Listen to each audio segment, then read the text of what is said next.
No, he's just getting like wounded once.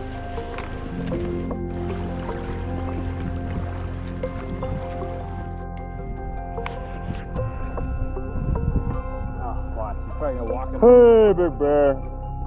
Hey. Yep, go on. Hey, bear. Hey, bear. Yeah. Oh, sir. I'm gonna go fishing.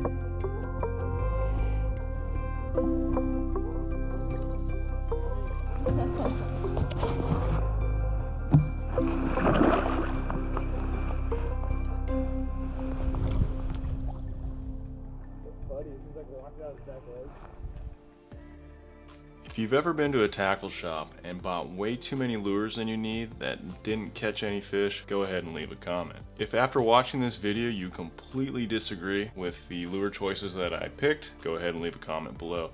In today's video we're going to talk about my top 5 personal favorite lures for catching coho salmon when they're running in the rivers. Now before you use any lures, I highly recommend that you go and look at your state regulations in terms of fishing and make sure there aren't any single hook barbless rules. If you show up with a treble hook in some states, you might get a ticket. Alright, enough of the BS, let's just get right into it. Alright, starting at the bottom, we got number 5, the Meps Cyclops spoon in size number 2 with the following colors: hot pink, hot fire tiger, and hot chartreuse. Meps sells these awesome lure packs such as the Alaska Bonanza kit and the salmon kit. So if you're really feeling lazy, you can just get one of those kits. Alright, number 4, the Kodiak Custom skirt spinner in size number 5 in the following colors: hot pink and black. Now this company is a little less known, but nonetheless, in Alaska, they're pretty big and they work fantastic. Number 3 is an Acme product, probably best known for the legendary Castmaster. This company produces the little Cleo pattern spoon at the 2/3 ounce weight and with the following color of Fire Tiger.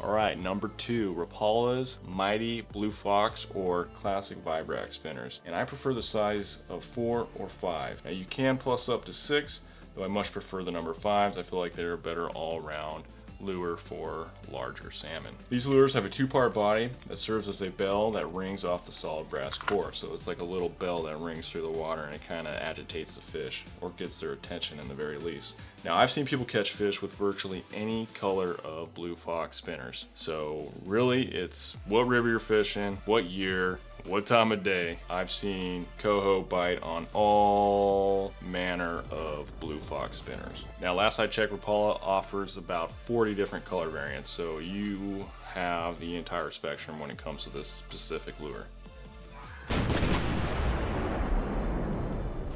Alright, the number 1 lure is the Meps Amazing Trophy Series spinners in either size 4 or 5. My favorite color is the green body with black blade. Pink and purple are the next best. What I love about my Meps lures is that they incorporate a little red collar on their hooks. In my mind, I think this looks like a bug running away with a salmon egg, and I assume this pisses off the salmon and they attack the spinner. Now this can be completely made up, there's no science behind it, that's just what I tell myself, and these lures work. Before we move on, I would like to mention a few honorable mentions, namely the North Fork Lures 12 Salmon Steelhead Guide Box, and there's a link below. Now another favorite of mine is the modified Hoochie. I actually did a standalone video covering the Hoochie lure option for coho salmon, so if you hit the card above, it'll take you to that video. And then finally, it would be a crime not to mention the Rapala Blue Fox Pixie Spoons in any manner of colors. The Pixie Spoons are as legendary as the Blue Fox Spinners. I just haven't had, personally, as much luck with them as I have the Meps lures. Alright, if you made it this far in the video, thanks for hanging around. Because you've hung around, let's go over a few cool fishing tips. What I like to do is I like to cast about 45 degrees upstream, and I like to vary my distance between every other cast. Now when I retrieve, I want to be low and slow.